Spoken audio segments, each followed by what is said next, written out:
मध्य प्रदेश की धरती पर फिर संयुक्त रूप से ओबीसी महासभा, जैस भीम आर्मी एवं तमाम जितने भी हमारे जो ओबीसी एसटी एससी के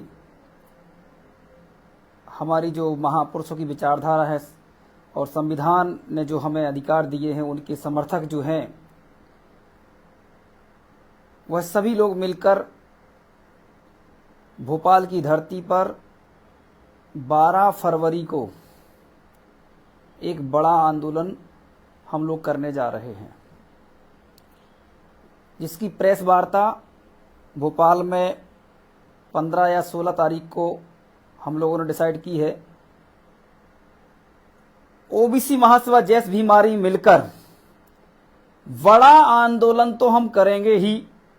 दूसरा, मुझे ये लगता है कि अगर मान लो आप लोग ये आंदोलन कर ही रहे हैं तो आप अपनी संख्या के अनुपात में मांगिए ना। जो आपकी संख्या है वो आप मांग लें, तो उसमें आपको जातिगत जनगणना का मुद्दा उठाना पड़ेगा कि भाई जातिगत जनगणना कराओ, जो हमारी संख्या है उस संख्या के अनुपात में हमें हिस्सा दो। अब ये आप बात इसलिए नहीं कह पाएंगे क्योंकि आपको पीछे से सपोर्ट कर रहा है आरएसएस, पीछे से आरएसएस सपोर्ट कर रहा है। अब आरएसएस जब सपोर्ट करता है तो वो जातिगत जनगणना का मुद्दा कभी भी उठाने नहीं देगा। साथियों, शेयर कीजिएगा वीडियो, क्योंकि बीच में थोड़ा सा नेटवर्क प्रॉब्लम के कारण कट गया था।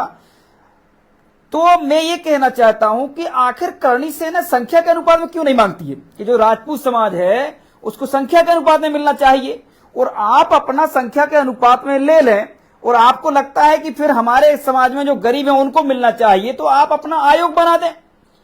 आप अपना आयोग बना के और आप लोग ना लें आरक्षण, आप अपने गरीबों को दे दें, कोई दिक्कत नहीं है। लेकिन आप ये मांग नहीं करोगे क्योंकि आरएसएस ने आपको पीछे से सपोर्ट किया, सारे ब्राह्मण समाज के संगठनों ने आपको सपोर्ट किया। आपने सोचा कि ये चीजें हम ओबीसी एसटी के लोग नहीं समझेंगे, तो ये चीज आपको चुनाव के समय चलेगी पता। जब आपके लोग चुनाव में खड़े होंगे और हारेंगे तब आपको चलेगा पता कि हमने कितना बड़ा गलत काम किया है। राजपूत समाज को आप देखें अगर, तो बीपी सिंह जो है, जो 1992 में ओबीसी आरक्षण देने का काम किया, जो अर्जुन सिंह पूर्व मुख्यमंत्री रहे हैं मध्य प्रदेश के और केंद्रीय मंत्री रहे हैं, उन्होंने शिक्षा में ओबीसी को आरक्षण देने का काम किया। लेकिन राजपूत समाज ये भूल गया, ये चीज उन्होंने नहीं समझी कि ये क्यों किया। ये अगर अच्छे बड़े जो बुद्धिमान लोग हैं, अगर उनसे ये लोग समझेंगे तो राजपूत समाज को वोट करने वाला एससी एसटी ओबीसी ही है, जिसके कारण वो नेता बनते हैं। नहीं तो मैं ऐसा मान सकता हूं, हो सकता है कहीं ऐसा हो, लेकिन मैं ऐसा कह सकता हूं कि 25,000 से 30,000 की बड़ी मुश्किल में ही कोई विधानसभा मिल जाए मध्य प्रदेश के अंदर। नहीं तो 5,000, 3,000, 4,000 के बीच ही इनकी संख्या है और इनको खूब नेता बनाती है बीजेपी कांग्रेस।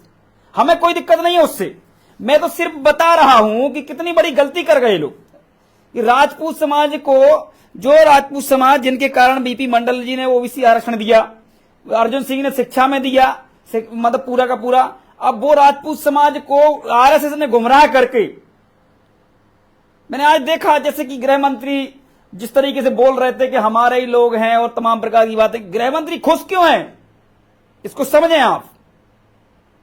मध्य प्रदेश के मिस्टर नरोत्तम मिश्रा जी इसलिए खुश हैं क्योंकि सामने वो लोग नहीं आए, इसके बाद उनका काम हो गया। भाई उन्हें मालूम है कि हमारी संख्या बिल्कुल भी कुछ नहीं है, तो इन्होंने करणी सेना पे सारे लोगों ने मिलकर कर लिया, लेकिन नाम से राजपूतों का आ गया। अब राजपूतों का तो नाम आ गया, अब ये ओबीसी एसटी के लोग जो हैं वो राजपूतों से मतलब थोड़ी सी खिन्नस करेंगे भैया कि देखो ये हमारे एक्ट का विरोध कर रहे हैं, हमारे ये तरीके का विरोध कर रहे हैं। देखिए, मुझसे कई लोग एक चीज बोलते हैं हरदम कि मैं भैया आप एससी और एसटी एक्ट का विरोध क्यों नहीं करते। मैं उनसे ये कहता हूं कि मैं ये मानता हूं कि कुछ लोग गलत मतलब जानकारी सबमिट करके रिपोर्ट कराते हैं, लेकिन मैं उसी के बदले में ये भी बता देना चाहता हूं कि इस देश के अंदर मैं कह रहा हूं कि कम से कम 60% एफआईआर नहीं होती हैं। अगर एफआईआर कर दी जाए गांव के लोगों की जो बड़े लोग हैं, तो वो गांव में नहीं आने देते एससी और एसटी को, या उसको गांव छोड़ना पड़ जाता है। तो मैं ये कहना चाहता हूं राजपूत समाज को, करणी सेना के लोगों को, कि आप लोग ये मुद्दा क्यों नहीं उठाते साथ में कि भाई जो जिनको प्रताड़ित करते हैं, भाई ओबीसी वाला भी प्रताड़ित करता है, सभी करते हैं, मुझे मालूम है, भले कितना भी आप बता दें, ओबीसी एसटी को सब प्रताड़ित करते हैं। वो तो बाबा साहब भीमराव अम्बेडकर के संविधान की देन है कि आज वो सुरक्षित कुछ महसूस करते हैं। तब फिर भी कह रहा हूं कि 60% रिपोर्ट नहीं लिखी जाती है। फिर भी कुछ लोगों को हो सकता है मेरी बात पे मतलब रहेगा कि ये बोल रहे हैं ऐसा, पर ऐसा नहीं है। पर मैं जहां से हूं वहां से मैं जानता हूं कि कई रिपोर्टें नहीं लिखी जाती हैं, कई लोग घर में से नहीं निकल पाते हैं, इतनी दबंगई इन लोगों की होती है। मतलब मैं बशर्ते मैं अपने ओबीसी वर्ग की बात कर रहा हूं, मैं सारी चीज की नहीं कह रहा हूं। कहीं कहीं ये लोग करते हैं ऐसा कि झूठी रिपोर्ट लिखाते हैं, लेकिन आज भी आप जाइए गांव क्षेत्र में, कई ऐसे दबंग ओबीसी, कई ऐसे दबंग सवर्ण जो कई लोगों को प्रताड़ित करते हैं, वो कभी रिपोर्ट नहीं दर्ज करा पाते हैं, और रिपोर्ट कर भी दी तो उसको गांव में आने नहीं देते हैं। ये मैं अच्छे से जानता हूं, मुझे मालूम है, क्योंकि मेरे अपने गांव क्षेत्रों में ऐसा हुआ है, आज भी होता है। अब मैं किसी केस को लेकर बताना नहीं चाहूंगा क्योंकि वो एक इंडिकेशन गलत रहेगा। तो करणी सेना ने जिस तरीके से ये एक्ट का विरोध किया, तो उसी सापेक्ष में कम से कम ये तो बताते कि हजारों केस नहीं, ऐसे कई लाखों केस लिखे नहीं जाते हैं, उसके लिए करणी सेना क्या करेगी। करणी सेना तो बोल दिया उनके अध्यक्षों ने कि भैया जो झूठा केस कराएगा उसके पैर काट देना चाहिए, टांग काट देना चाहिए। ठीक है भाई, आपने बोल दिया, उनके लिए काट देना चाहिए, कोई दिक्कत नहीं है। लेकिन जो रिपोर्टें जिन गांव में उनको प्रताड़ित किया जाता है, गांव एरिया, शहर एरिया, जहां भी, तो क्या करेगी करणी सेना उसके लिए, जब वहां एफआईआर नहीं होती है।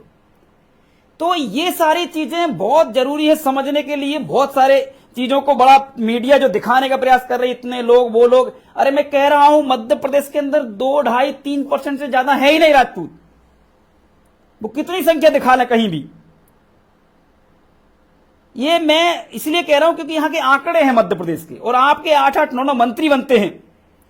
जितनी राजपूतों की संख्या उससे डबल गुना सिर्फ एक समाज की संख्या है मध्य प्रदेश में, लोधी समाज की, कुशवाहा समाज की लगभग 10%, इसी के सापेक्ष यादव समाज की है, कुर्मी समाज की है, फिर इसके बाद गुर्जर हो गए, सभी समाजों की है, मतलब साहू हो गए, अन्य। जो मैं बताने का मतलब यह कि जो इन अन्य समाज हैं, साहू समाज की आज संख्या देख लीजिए मध्य प्रदेश के अंदर लगभग इन्हीं के बराबर होगी। लेकिन आप बताइए मुझे, एक विधायक नहीं है इनका, एक विधायक नहीं है इनका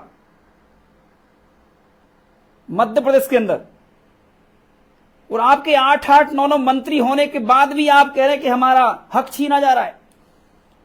ऐसे तो फिर यादव समाज के 8 मंत्री होना चाहिए थे, 8 मंत्री लोधियों के होना चाहिए थे, 8 कुर्मियों के होना चाहिए थे, 8 कुशवाहा के होना चाहिए थे, कुछ राय के होते, कुछ सोनी होते, कुछ ताम्रकार होते, कुछ रजक होते, कुछ प्रजापति होते, कुछ घोष होते, कुछ घोषी होते। हम आरक्षण को समझना पड़ेगा पहले। आरक्षण कोई गरीब उन्मूलन प्रोग्राम नहीं है, ये इस लोकतंत्र में भागीदार बने, ये वो समाज है इस लोकतंत्र में आगे बढ़े, उनको इस देश में हिस्सेदारी मिले, ताकि उनकी भी आगे बढ़ने का प्रयास हो। साथ ही इसको शेयर जरूर कीजिए। मैं किसी का विरोध नहीं कर रहा, मुझे कोई मतलब नहीं, आप करिए, आप तो पूरा जो करना वो करिए, कोई दिक्कत नहीं। हम भी आ रहे हैं भोपाल, आप भी करिए, हम भी करेंगे भोपाल में, और कोशिश रहेगी कि हमारी भी बात अगर नहीं मानेंगे तो हम भी इतने दिन तक चलाएंगे आंदोलन कि कभी सोच भी नहीं सकती शिवराज सिंह चौहान सरकार। ये भी हमारा प्रोग्राम है। लेकिन मैं ये सिर्फ कहना चाहता हूं कि जो शिवराज सिंह चौहान को गाली दी जा रही है, और नरोत्तम मिश्रा बड़ा समर्थन दे रहे हैं उनके कार्यक्रमों का, लेकिन वीडियो आप देखिए, शिवराज सिंह चौहान को जिस तरीके की गाली दी जा रही है, देखिए मुझे इसलिए सिर्फ छोटा सा दर्द है कि क्योंकि वो ओबीसी वर्ग से आते, भले गुलाम है आरएसएस की प्रयोगशाला नागपुर से बनाए गए हैं, पर क्योंकि किरार समाज से, चौहान समाज से हैं, तो थोड़ा सा तो लगता है यार कि कोई हमारे समाज के का है, भले मतलब हमारी 18 साल में नहीं सुना है, पर गाली दे रहा है तो बड़ा बेकार लगता है। गाली नहीं देना चाहिए, मतलब जिस तरीके से गाली दी गई है, मतलब एक पूरी 100-500 आदमी इकट्ठे होकर सीधे सीधे शिवराज सिंह चौहान को गाली दे रहे हैं, ये कितना मतलब गलत है। एक मुख्यमंत्री है वो, आप राजपूत हैं तो क्या मतलब, इसका मतलब गाली देंगे आप किसी ओबीसी वर्ग के एक मुख्यमंत्री को? मैं तो ऐसा बोलूंगा, ऐसा है तो अगर मैं विरोधी हूं शिवराज सिंह चौहान का, मेरे बराबर कोई विरोध नहीं कर सकता शिवराज सिंह चौहान का इस देश के अंदर, लेकिन मुझे दुख इस बात का है कि आप करनी सेना की आड़ में आप मतलब एक मुख्यमंत्री को, जो मुख्यमंत्री है मध्य प्रदेश में, उसको गाली दे रहे हैं आप। मैंने वीडियो डाला है, कई जगह चल रहा है, मैंने सब वीडियो वो ऐसा वीडियो मैंने जिंदगी में नहीं देखा। और अब हम लोग अगर देखिए, इसी में से बताना चाह रहा हूं, हम ओबीसी वर्ग ने कितने आंदोलन कर लिए बताइए आप। 2 बार मुख्यमंत्री आवास हम लोग घेरा कर चुके हैं, एक बार हम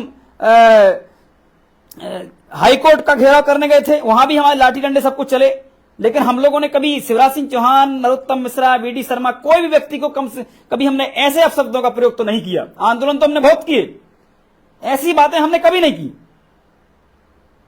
मतलब ये सिर्फ इसलिए क्योंकि एक ओबीसी वर्ग का, एक किराट समाज का मुख्यमंत्री है समाज से, इसलिए आप राजपूत होने के नाते उन्हें वो शिवराज सिंह चौहान लिखते हैं, इसके कारण आपने गाली दी उन्हें, और इतनी गाली दी कि मतलब कभी सोच भी नहीं सकते।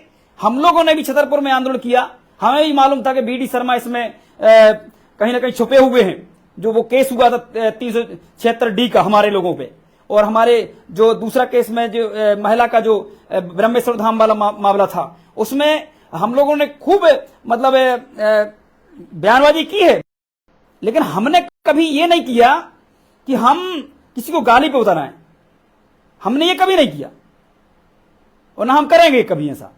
तो इसकी जांच होना चाहिए और ऐसे लोगों को अरेस्ट करके डालना चाहिए जेल के अंदर, और हमारे भी लोग अगर कभी ऐसा करते हैं तो बिल्कुल ऐसा होना चाहिए, क्योंकि लोकतंत्र में अगर कोई बैठा हुआ है मुख्यमंत्री बनके तो गाली तो आप नहीं दे सकते हो। और मुख्यमंत्री शिवराज सिंह चौहान को भी समझना चाहिए कि 18 साल में अगर कुछ नहीं कर पाए हैं आप, तो कम से कम अब तो करने का प्रयास करिए। ओबीसी समझ लीजिए, ओबीसी को समझना पड़ेगा, और वो मुख्यमंत्री शिवराज सिंह चौहान को जानना पड़ेगा कि आपको मुख्यमंत्री इसलिए ही बनाया जाता है क्योंकि मध्य प्रदेश के अंदर 58% सिर्फ ओबीसी वर्ग है और 36% SC ST के लोग हैं, इसलिए आपको बना के रखा है मुखौटे के रूप में। और कम से कम अब तो कम से कम अधिकार दीजिए, विधानसभा में हमारा बिल लाइए और जनगणना करवाइए और ओबीसी आरक्षण संख्या के अनुपात में दीजिए, क्योंकि आप मुख्यमंत्री आप होंगे नहीं। पहली बात तो आपकी सरकार भी नहीं बनने वाली किसी भी कंडीशन में, ये तो क्लियर है, क्योंकि जिस तरीके से आपने सोचा भी नहीं। मुख्यमंत्री को क्या लगा कि हमने इनको मना लिया है, मतलब इनने एक दिन पहले उनके मुख्यमंत्री आवास में बुलाया, उन्होंने खूब बड़वारी करी, अच्छी बढ़िया सब कुछ बातें हमने आपकी मान ली, मुख्यमंत्री जी ने बोल दिया करणी सेना से, और करणी सेना ने फिर गालियां दी जब 8 तारीख को कार्यक्रम किया, और उन्हीं के लोग जितने भी थे मंत्री सभी लोगों ने सपोर्ट किया। मैं करणी सेना से एक चीज तो जरूर सीख लिया हूं, और एक चीज अच्छी लगी मुझे कि उनके लोगों ने, जितने भी मंत्री थे, जितने भी विधायक थे, सभी लोगों ने भरपूर सपोर्ट किया उस आंदोलन के लिए। और हमारे ओबीसी वर्ग इतने गुलाम लोग हैं कि ये कोई भी सामने नहीं आता, भैया मेरा टिकट न कट जाए, टिकट न कट जाए। आप सीखो थोड़ा, राजपूत में सीखो, कोई दिक्कत नहीं है। उन लोगों ने, सारे लोगों ने मिलकर सपोर्ट किया आंदोलन। जिस दिन आप लोग कर दोगे ना, उस दिन जम्बूरी मैदान छोड़िए, मतलब भोपाल का कोई मैदान नहीं होगा, एक हम लोग 8 दिन के अंदर भर देंगे। जिस दिन हमारे ओबीसी के नेता खड़े हो जाएंगे सड़कों पे हमारे साथ, 8 हम भोपाल के पूरे शहर भर देंगे एक दिन के अंदर। मध्य प्रदेश का एक कोई शहर नहीं बचेगा जो हम भर नहीं देंगे। जैसा अगर करणी सेना ने किया है, और उनके राजपूत जितने भी विधायक हैं उन्होंने जो सपोर्ट दिया है, चाहे गोविंद सिंह हो, चाहे दिग्विजय सिंह हो, चाहे उनके जितने भी लोग हैं, सभी लोगों ने भरपूर सपोर्ट किया उस आंदोलन के लिए। उस आंदोलन ने बहुत कुछ सिखा दिया, और ओबीसी वर्ग में एकता के लिए भी बहुत कुछ उन्होंने दिखा दिया कि ओबीसी वर्ग में एकता कैसे स्थापित करनी है। और ओबीसी के विधायकों को समझना चाहिए कि ये एकता देखो आप किस तरीके से उन्होंने किया, किस तरीके से वो किए आंदोलन। भले उनकी संख्या नहीं है, उन्होंने राजस्थान से बुला लिए, उत्तर प्रदेश से बुला लिए, तमाम जितने भी प्रदेश हैं सभी जगह से बुला लिए अपने लोग, लेकिन उन्होंने आंदोलन तो दिखाया करके। क्योंकि उनकी संख्या नहीं है तो कुछ नहीं हो सकता, सरकार उनकी सुनेगी भी नहीं। मुझे मालूम है कि वो कितनी बोल दे, कुछ नहीं होने वाला उनका आंदोलन का, क्योंकि उनकी संख्या बहुत कम है। प्रदेश के अंदर। वोट ज्यादा महत्वपूर्ण नहीं है, वोट उनका ज्यादा नहीं, इसलिए वो उनकी बातें नहीं सुनी जाएंगी। लेकिन ओबीसी वर्ग जिस दिन इस कदर निकल गया, देश के अंदर जातिगत जनगणना तुरंत होगी, ओबीसी आरक्षण संख्या के अनुपात में होगा। मैं तो करणी सेना से कहता हूं कि आप जातिगत जनगणना की बात करो, आप ओबीसी आरक्षण की बात कर रहे हो तो आप संख्या के अनुपात में ओबीसी आरक्षण की बात करो ना। आपको पता ही नहीं है कि आपके पीछे से आरएसएस ने कितना बड़ा गेम खेल दिया, और आरएसएस को चलाने वाली समाज ने कितना बड़ा गेम खेला राजपूतों के ऊपर से, कि जो राजपूत जो लोग हैं, जो सभी समाजों से जुड़े हुए थे, उनको अलग कर दिया उन लोगों ने। आरएसएस ये गेम खेला है और ये कभी समझ नहीं पाए, और हो सकता है उनको बुरा भी लगे मेरी बात का, पर अच्छे से अगर समझ लें, बड़े बड़े राजपूत जो लोग हैं, मेरे भी मित्र है कई, वो भी कह रहे हैं कि भैया ये बड़ा गलत हो गया गेम। भाई अगर था ही तो करणी सेना की नहीं, पूरे सभी सेनाओं की हो जाती, भाई सब लोग सर्व समाज सवर्ण समाज कर देता तो ज्यादा बेहतर रहता। पर सीधे राजपूतों को आगे करके आंदोलन जो किया गया है, वो राजपूतों के लिए बहुत नुकसान होने वाला है। क्योंकि वोट नहीं है आपकी, आप कहीं भी देख लो, आप पूरे बुंदेलखंड में आप ऐसा बता दो मुझे कि यहां पे आपकी 20,000 वोट भी हो राजपूतों की, कहीं भी पूरे चंबल में बता दीजिए आपकी 25,000 से ज्यादा कहीं वोट हो आपकी, पूरे प्रदेश में बता दीजिए आप 30,000 वोट से ज्यादा हो आपकी, कहीं होगी, हो सकता है कहीं एक आध जगह। पर जिस तरीके से आदिवासियों के अधिकारों का विरोध किया गया, अनुसूचित जाति अनुसूचित जनजाति के अधिकारों का विरोध किया गया, वो कहीं ना कहीं घर घर मैसेज गया है। आपको लग रहा होगा ये बहुत अच्छा कि बहुत बड़ा न्यूज में चल रहा है और दुनिया की बातें, लेकिन सच्चाई कुछ ये है जो मैं कह रहा हूं। ओबीसी एसटी के लोग राजपूतों को वोट नहीं करेंगे इस कारण।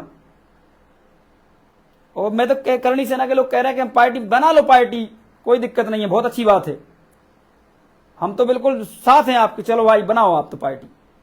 पर आप पार्टी नहीं बनाओगे, कभी नहीं बना सकते आप, क्योंकि आपको आरएसएस चलाता है। आरएसएस कभी ऐसा नहीं करने देगा आपको। आप खुद थोड़ी कुछ कर रहे हो, सब कुछ आरएसएस कर रहा है उसके पीछे। और आरएसएस के जो लोग हैं सब, जो आप कौन सी समाज उसमें ज्यादा रहती है आप सब जानते हैं। हिस्सेदारी की बात बिल्कुल होना चाहिए, कोई भी समाज हो, ब्राह्मण समाज को भी, बनिया समाज को भी, ठाकुर समाज को, सबको मिलना चाहिए उसकी संख्या के अनुपात में, कोई दिक्कत नहीं है हमें। लेकिन आप किसी का हक खाएं और फिर सीना जोरी भी करें तो ये ज्यादा दिन चलने वाला नहीं है। आप सोच रहे हैं कि हम बहुत बड़ा वो करके और फिर दिखा दें कि देखिए भैया हम प्रताड़ित हो गए। भैया आप लोग जागीर वाले लोग हो। कुछ दिन पहले जब 2019 के पहले जब आरक्षण लागू नहीं हुआ था, आप इसी आरक्षण को मतलब आप लोग बुराई करते थे। आप लोग कहते थे आरक्षण से लोग जाएंगे तो कम अंक लेके जाएंगे तो देश का नुकसान होगा। अब आरक्षण आर्थिक आधार पर होना चाहिए। अब आ गए वहीं पे आप। अब आप लोगों को गरीबी आ गई, अभी तक नहीं थी। आरक्षण आपके लिए मतलब श्राप। पहले तो आप थूकते थे आरक्षण वाले लोगों पे, अब क्या करते हो आप लोग? अब उसकी मांग भी शुरू कर दी आपने, उसी की मांग जो आप थूकते थे जिस आरक्षण के ऊपर। और हम बाबा साहेब भीमराव अम्बेडकर को पढ़ के हम हरदम कहते हैं कि भैया आरक्षण कोई गरीबी उन्मूलन कार्यक्रम नहीं है, ये प्रतिनिधित्व का मामला है। 15/4/16 का मामला है, संवैधानिक मामला है। ये 340 अनुच्छेद जो संविधान में उसका मामला है। ओबीसी की जातिगत जनगणना, उस संख्या के अनुपात में हिस्सेदारी हो। पहले कुछ संविधान तो पढ़ो यार। हवा में थोड़ी कोई चलता है, मनुस्मृति पे थोड़ी कोई चलने वाला कुछ। अब और कोई आप ये सोचो कि कोई डरा दोगे, आप ये बताओगे क्या है। ओबीसी मात्रा ही तो आ रही है। हम लोग डरने वाले नहीं हैं। हम सामना करेंगे कि हमें हमारे आरक्षण कि अगर कोई हमारे खिलाफ बोलता है तो हम उसका विरोध करेंगे। आर्थिक आधार पर आरक्षण बिल्कुल भी नहीं होना चाहिए, मैं इसका समर्थक हूं। क्यों? क्योंकि 4000 साल से प्रताड़ना ओबीसी वर्ग, एसटी/एससी वर्ग को दी गई है जाति के आधार पर। अगर लोधी भी है तो उसको भी जाति के आधार पर सताया गया है, गुर्जर को भी सताया गया है, कुर्मी को भी सताया गया है, साहू को भी सताया गया है, तामकार को भी सताया गया है, सोनी को, सबको सताया गया है। ओबीसी वर्ग की कोई भी जाति हो, ब्राह्मण समाज के सामने उसको नीचे ही रहना पड़ा है। कभी कभी तो थाली भी धोनी पड़ी है। उनके यहां घर खाना खा लिया, खाना देंगे बहुत बढ़िया, और कहेंगे भैया ये थाली धो दो अपनी। फिर एक तमाचा पड़ता है, मतलब एक तमाचा ही है एक प्रकार, खाना भी खाओ थाली दो। मैं तो कहता हूं अगर आप कोई करता, पहले नहीं पता था, अब तो आप अगर कोई ऐसा जगह होता है तो जो थाली इतने रुपए की, थाली को फेंक देना और पैसे देके आ जाना, भैया लो ये। देखिए क्या है ना कि आरक्षण आर्थिक आधार का मापदंड है ही नहीं। जिनको जाति के आधार पर सताया गया है, ओबीसी वर्ग को भी सताया गया है, एसटी वर्ग को तो सताया गया ही है। तो ये जो चीजें हैं इसको समझने का प्रयास करना चाहिए। राजपूत समाज में कुछ बुद्धिजीवी लोग थे, अर्जुन सिंह से सीखना चाहिए आप लोगों को, आप लोगों को बीपी सिंह से सीखना चाहिए आप लोगों को। आखिर क्यों उस समय उन्होंने आरक्षण लागू किया, मंडल कमीशन लागू किया? कभी संविधान तो भी तो पढ़ो, कभी इतिहास को भी तो पढ़ो। राजपूत समाज के लोगों को मैं कहना चाहता हूं, आप ही के लोगों ने आरक्षण दिया, क्या गलत थे आप खुद समझ लो पहले।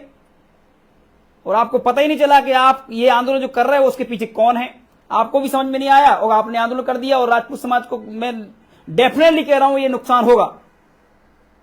आप भले दिखा दें उसमें कि ओबीसी वर्ग के एसएसटी का एक्ट की बात कर लें, तमाम प्रकार की बात कर लें, उससे कुछ नहीं होने वाला। और ना ही एससी एक्ट मध्य प्रदेश का मामला है, इस सेंट्रल का मामला, ये कभी नहीं हटने वाला। ये जागृति आ जाएगी अपने आप ही। ये जो कानून है ना ये अपने आप ही खत्म हो जाएगा। जब लोग एक दूसरे को प्रताड़ित करना बंद कर देंगे ना, एसएसटी को प्रताड़ित बंद कर देंगे, इसकी बात ही होना बंद हो जाएगी। और इसका उपयोग करने वाले कोई और नहीं है, थाने में बैठे सवर्ण लोग और राजनीति में बैठे सवर्ण लोग, यही लोग उसका उपयोग करते हैं। झूठे मुकदमे यही लोग सजेस्ट करते हैं। थानेदार खुद कहते हैं भैया एक काम करो, तुम्हारा किया, तुम जाओ किसी एससी के लोगों को किसी प्रकार से उसको मोबिलाइज करो और आप इसका लगा दो केस। तो ये कौन करता है? ये वही लोग करते हैं, हमारे लोग नहीं करते, एसएसटी का कोई व्यक्ति नहीं करता। उनको जबरन का परेशान करके उनको सता के उनको जबरदस्ती एफआईआर करवाई जाती है। ये हम भी जानते हैं, हमें भी पता है ना, हम भी कई थाने जाते हैं, कई जगह जाते हैं, कई हम लोग बैठते हैं, कई सर्वे हमारे पास भी हैं कि एससी एसटी एक्ट जो है उसमें जो एक्ट वाली बात करते हैं कि ये झूठे एक्ट लगते हैं, तो ये उन्हीं लोगों के सवर्ण लोग जो है उन्हीं के द्वारा प्रायोजित ये लगते हैं ओबीसी वर्ग पे, एसटी वर्ग, ओबीसी वर्ग पे। थाने में सजेस्ट करने वाले ये लोग हैं।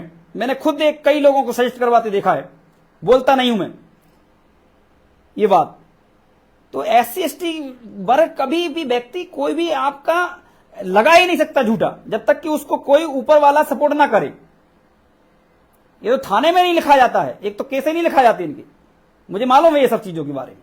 तो ये जो कहने का मतलब मेरा ये है सभी से कि हम 12 फरवरी को संयुक्त रूप से पूरे पिछड़ा वर्ग के जितने भी संगठन हैं, बैनर ऐसा कोई नहीं कि एक बैनर ही, कोई सारे बैनर, कोई दिक्कत नहीं है। जितने जो बैनर हैं देश के अंदर सब बैनर आइए, अपने बैनर लगाओ और आंदोलन करो और बैठ जाओ भोपाल की धरती पे। क्योंकि जब करणी सेना को आंदोलन करने की परमिशन मिल सकती है, जिनकी संख्या इस मध्य प्रदेश के अंदर सिर्फ 2 से 2.5% है, उनको इस वोट की चिंता है, ये 2 से 2.5% वोट ना कट जाए, तो इस 58% ओबीसी वर्ग की या फिर इस मध्य प्रदेश के अंदर 93% जो ओबीसी एसटी वर्ग रहता है, क्या उसका डर नहीं है? इस बार हम लोग रुकने वाले नहीं हैं। इस बार हमारा आंदोलन जब हमने किया मुख्यमंत्री शिवराज सिंह चौहान को करने का, तो आपने क्या किया? चंद्रशेखर जी को डिटेन कर लिया आपने, कहां पे? एयरपोर्ट पे कर लिया, हमने बुलाया था उन्हें। इसके बाद आपने हमारी पूरी कोर कमेटी को आपने अरेस्ट कर लिया 2 फरवरी को। इसके बाद आपने हमारे हर जिले 45 जिले से आने वाली सारी गाड़ियों को आपने 200 किलोमीटर 150 किलोमीटर के आपने रोका, भोपाल के पहले आपने रोका, और आपने पूरे हमारे लोगों को 200 किलोमीटर दूर आपने फेंका। किसी को इंदौर, नरसिंहपुर के व्यक्ति को इंदौर भेजा आपने बैतूल के लोगों को आपने सागर भेजा, मतलब गाड़ियों से। इस तरीके से आपने हमारे आंदोलन को कुचलने का प्रयास किया था। इस बार जब आपने करणी सेना को आपने दे दिया है समर्थन, मतलब दे दिया परमिशन, तो ओबीसी एसटी एससी के जो संगठन अब आ रहे हैं उसको के लिए आपको हमें परमिशन देना ही पड़ेगी अब, क्योंकि अब हमारा आर पार का मामला रहेगा। क्योंकि अब हमने पहले समझा था कि आप मतलब भोपाल में स्थिति ना वाकई खराब हो और इसलिए आप नहीं दे रहे हैं, मुझे ऐसा लगता था। लेकिन मुझे ये समझ में आ गया कि आरएसएस जो करता है वही होता है। इसलिए इस बार ओबीसी महासभा, जैस भीम आर्मी, संयुक्त ओबीसी महासभा के संगठन, संयुक्त एसटीएससी के, संयुक्त सभी संगठन बशर्ते मुस्लिम संगठन भी साथ में मिलके, सब हम मिलके आंदोलन भोपाल में 12 फरवरी को करेंगे। इसकी प्रेस वार्ता भी करेंगे 15 या 16 तारीख को, और हम लोग इस बड़ा आंदोलन करेंगे। हमें जातिगत जनगणना, ओबीसी आरक्षण चाहिए। शर्म आना चाहिए, मैं तो कह रहा हूं। अगर करणी सेना इतनी बड़ी मतलब हितैषी है हमारी, तो फिर आप कहते हैं ना कि 27% आरक्षण पे क्यों रोक लगा के रखी है भाई? ओबीसी की इतनी संख्या दे दिया तो। और वो कौन लोग हैं जो आरक्षण को स्टे लगाए हुए हैं?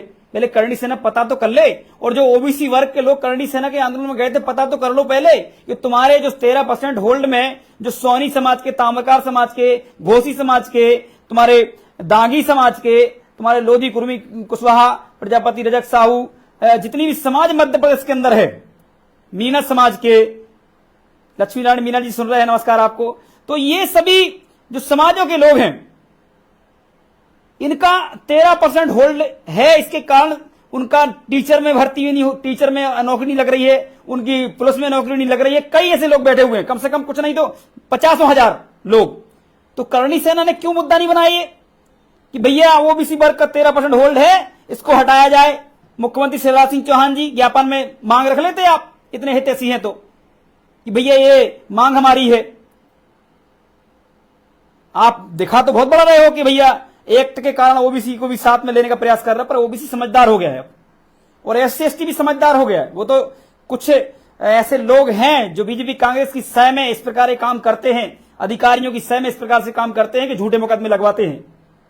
मैं खुद कह रहा हूं कि झूठे मुकदमे नहीं लगना चाहिए, और कई मुकदमे हमारे सामने आते तो हम लोग ऐसा कुछ करते हैं, कोशिश करते हैं कि ये मुकदमे ना हो।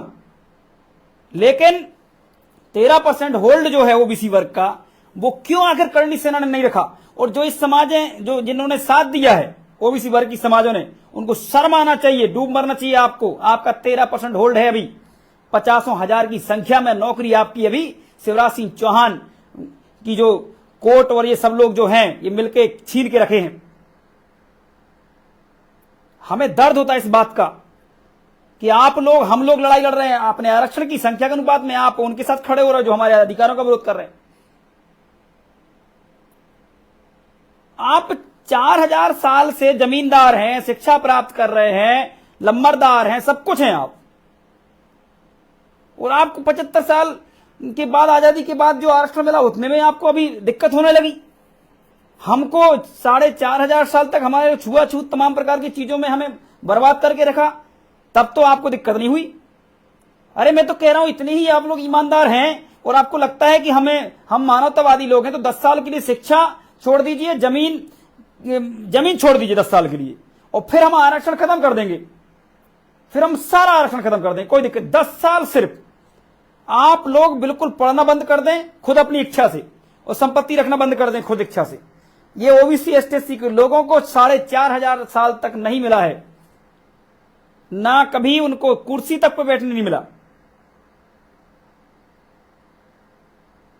वो तो आजादी के बाद सबको मिलने लगा।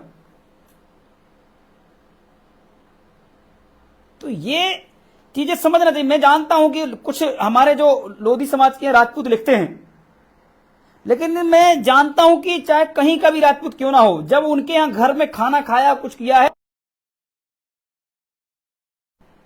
मैं इस चीज का विरोधी हूं। इसलिए क्योंकि आपको वो छोटा मानता है, तू इससे छोटा है, तू इससे छोटा है, तू लोधी है, तू बड़ा हो गया थोड़ा, तू कुर्मी हो गया थोड़ा बड़ा हो गया, तो सोनी थोड़ा बड़ा हो गया, तो तामकार थोड़ा बड़ा हो गया, तो साहू बड़ा हो गया, तो यादव बड़ा हो गया, तो कुर्मी बड़ा हो गया, तो कुशवाहा बड़ा हो गया, तो सैन बड़े हो गए, ऐसे करके एक दूसरे को छोटा बड़ा करके रखा है। जबकि सभी समाजों के राजाओं ने संघर्ष किया, सभी राजा रहे इस देश के अंदर, चाहे वो सैन समाज हो, चाहे ताम्रकार समाज हो, चाहे सोनी समाज हो, चाहे निषाद समाज हो, चाहे लोधी समाज हो, चाहे कुशवाहा समाज हो, चाहे साहू समाज, सब इस देश के अंदर राजा कौमें हैं सब। और प्रथम नागरिक मैं खुद के बोलता हूं, हमेशा बोलता हूं, मुझे कोई दिक्कत नहीं, क्योंकि मैं किताबों को पढ़ता हूं। इस देश का मूल मालक जल जंगल जमीन, जमीन का मालक आदिवासी समाज है। इसमें हमें गुरेज नहीं होना चाहिए, इसमें हमें बुरा नहीं लगना चाहिए, ये सच्चाई है, इसको समझना चाहिए।